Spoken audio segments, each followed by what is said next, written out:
In this video, I'll demonstrate how MyAssays Desktop can help you troubleshoot multiple samples appearing outside the curve limits. Often when many of your results appear outside the curve limits, the issue could be in the type of curve fit you're using. I have opened a protocol to calculate results for a DNA quantification assay. I have a plate of data that contains a zero sample, standards, and unknowns. This protocol is set up to calculate concentrations using a 4-parameter logistic curve fit. On our report, you can see that a large number of my unknown samples are outside the curve limits and their concentrations cannot be calculated.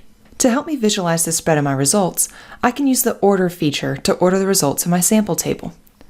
To do this, I'll open the Properties control and navigate to the Report tab.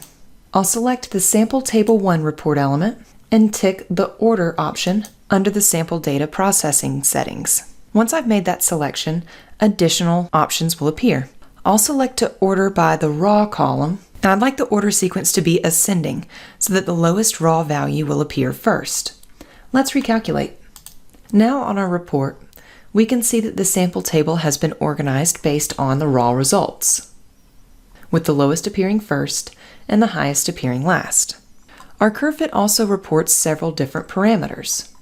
The A and D parameters are representative of the asymptotes of the curve, the maximum and minimum values that a concentration can be calculated from.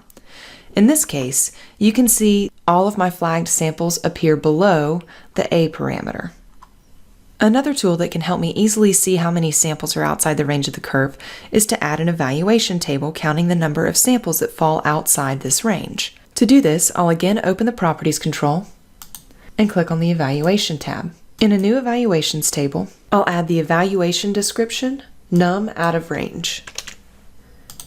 The expression will be 72 minus the count of unknown. This assumes my plate contains 72 unknown samples.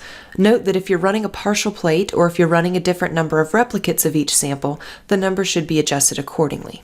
I'll choose the matrix concentration, and now this equation will subtract the number of samples with an obtained concentration from the total number of samples, in this case 72, so that the reported number will be the number of samples for which a concentration could not be calculated. To easily view this information, I'll navigate to the Report tab, select the Evaluations Table report element, and add Info to the sheet name so that this report element will appear on its own sheet named Info. Let's recalculate to see these changes. On our report, we can now see the addition of an info sheet.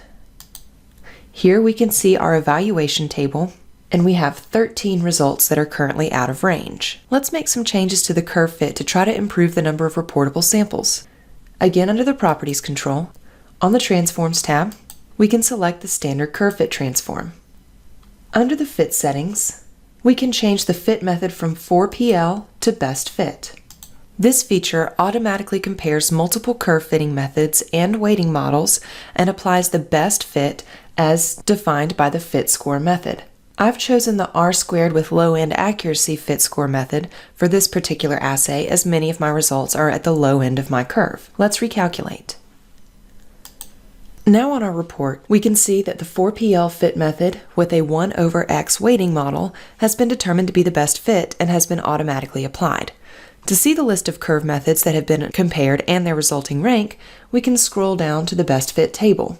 And here we can see that the 4PL fit method with a 1/x weight method does have the highest R² with low end accuracy, which was our chosen fit score method. With this curve fit, you can see that the A and D parameters encompass a wider range.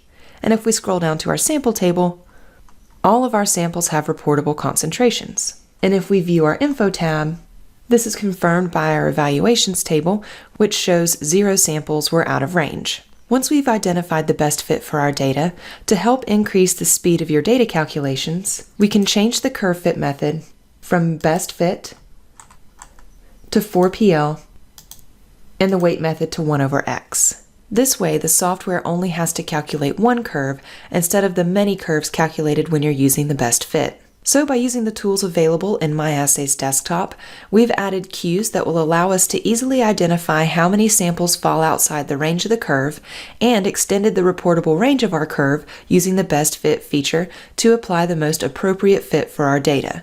If you have any questions about the functionality described in this video, please email us at support@myassays.com.